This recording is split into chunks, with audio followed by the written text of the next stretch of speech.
नमस्कार बच्चों, एडुविरा point channel में आप सभी का स्वागत है। आज हम करने जा रहे हैं क्लास 10 के हिंदी की वर्कशीट नंबर 23। प्यारे बच्चों, आइए एक अपठित गद्यांश का अभ्यास करते हैं। यहाँ एक गद्यांश दिया हुआ है और काफ़ी प्रेरणाप्रद है। आप इसको बहुत ध्यान से सुनिएगा और फिर इससे संबंधित प्रश्नों के उत्तर दीजिएगा। चलिए शुरू करते हैं। दैनिक जीवन में हम अनेक लोगों से मिलते हैं जो विभिन्न प्रकार के काम करते हैं। सड़क पर ठेला लगाने वाला, दूध वाला, नगर निगम का सफाई कर्मी, बस कंडक्टर, स्कूल अध्यापक, हमारा सहपाठी और ऐसे ही कई अन्य लोग। शिक्षा, वेतन, परंपरागत चलन और व्यवसाय की दृष्टि से ये सभी लोग अलग अलग स्तरों पर कार्य करते हैं। एक माली के कार्य को सरकारी कार्यालय के सचिव के कार्य से निम्न स्तर का माना जाता है, किंतु यदि वही अपने कार्य को कुशलतापूर्वक करता है और उत्कृष्ट सेवाएं प्रदान करता है तो उसका कार्य उस सचिव के कार्य से कहीं बेहतर है जो अपने काम में ढिलाई बरतता है तथा अपने उत्तरदायित्वों का निर्वाह नहीं करता। क्या आप ऐसे सचिव को एक आदर्श अधिकारी कह सकते हैं? वास्तव में पद महत्वपूर्ण नहीं है, महत्वपूर्ण होता है कार्य के प्रति समर्पण भाव और कार्य प्रणाली में पारदर्शिता। मतलब कि जिस पद पर है उस पद पर वो कितना अच्छा कार्य कर रहा है, कितना पारदर्शिता से कार्य कर रहा है, यह महत्व रखता है। इस संदर्भ में गांधी जी से उत्कृष्ट उदाहरण और किसका दिया जा सकता है? उन्होंने अपने हर कार्य को गरिमा में मानते हुए किया। वे अपने सहयोगियों को श्रम की गरिमा की सीख दिया करते थे। दक्षिण अफ्रीका में भारतीय लोगों के लिए संघर्ष करते हुए उन्होंने सफाई करने जैसे कार्यों को भी कभी नीचे नहीं समझा। बाबा आमटे ने समाज द्वारा तिरस्कृत कुष्ठ रोगियों की सेवा में अपना समस्त जीवन समर्पित कर दिया। सुंदरलाल बहुगुणा ने प्रसिद्ध चिपको आंदोलन के माध्यम से पेड़ों को संरक्षण प्रदान किया। Father Damien of Molokai, Martin Luther King और मदर टेरेसा जैसी महान आत्माओं ने इसी सत्य को ग्रहण किया। इनमें से किसी ने भी कोई सत्ता प्राप्त नहीं की, बल्कि अपने जल कल्याणकारी कार्यों से लोगों के दिलों पर शासन किया।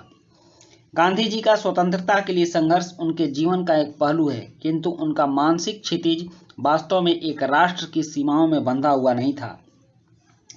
उन्होंने सभी लोगों में ईश्वर के दर्शन किए। यही कारण था कि कभी किसी पंचायत तक के सदस्य नहीं बनने वाले गांधी जी की जब मृत्यु हुई तो अमेरिका का राष्ट्रध्वज भी झुका दिया गया था। तो बच्चों, यह काफ़ी प्रेरणाप्रद अनुच्छेद था, अपठित गद्यांश था। अब इस पर आधारित प्रश्नों के उत्तर करते हैं। गद्यांश में किसके कार्य को बेहतर बताया गया है? तो इसका उत्तर है कि अपने कार्य को कुशलतापूर्वक करते हुए उत्कृष्ट सेवाएं प्रदान करने वाले के। तो उत्तर ख होगा, अपने कार्य को कुशलतापूर्वक करते हुए उत्कृष्ट सेवाएं प्रदान करने वाले के। प्रश्न 2 है कि वास्तव में किसी अधिकारी के पद की अपेक्षा क्या महत्वपूर्ण होता है? तो इसका उत्तर होगा घ, उसका कार्य के प्रति समर्पण भाव और कार्य प्रणाली में पारदर्शिता। और गांधी जी क्या सीख देते थे? उत्तर प्रश्न है, तो उत्तर है श्रम की गरिमा की सीख देते थे। प्रश्न 4 है कि चिपको आंदोलन में किसका संरक्षण किया गया? उसका उत्तर ग होगा, वृक्षों का संरक्षण किया गया। आपने पढ़ा है कि सुंदरलाल बहुगुणा ने चिपको आंदोलन के माध्यम से वृक्षों का संरक्षण किया। और प्रश्न 5 है कि आपके अनुसार अमेरिका का राष्ट्रध्वज गांधी जी की मृत्यु पर क्यों झुका था? तो इसका उत्तर होगा गांधी जी के कर्तव्य परायणता के कारण। गांधी जी के कर्तव्य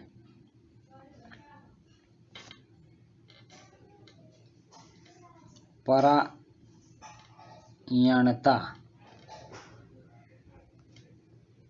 के कारण। गांधी जी इतने कर्तव्य परायण थे, मतलब अपने काम को सही ढंग से करने वाले थे कि उनके सम्मान में अमेरिका का ध्वज झुक गया। गद्यांश को उचित शीर्षक दीजिए। तो इसका बहुत सारा उचित शीर्षक हो जाता है, लेकिन मैं एक देता हूं, कर्तव्य परायणता। आप लिख सकते हो कर्तव्य परायणता या कर्तव्य भी लिख सकते हो, इसका उचित शीर्षक हो सकता है। तो बच्चों ये थी आपकी आज की वर्कशीट और आज की वर्कशीट कंप्लीट होती है। वीडियो अच्छी लगी हो तो लाइक सब्सक्राइब कमेंट जरूर कीजिएगा। मिलते हैं नेक्स्ट वीडियो में। Thank you.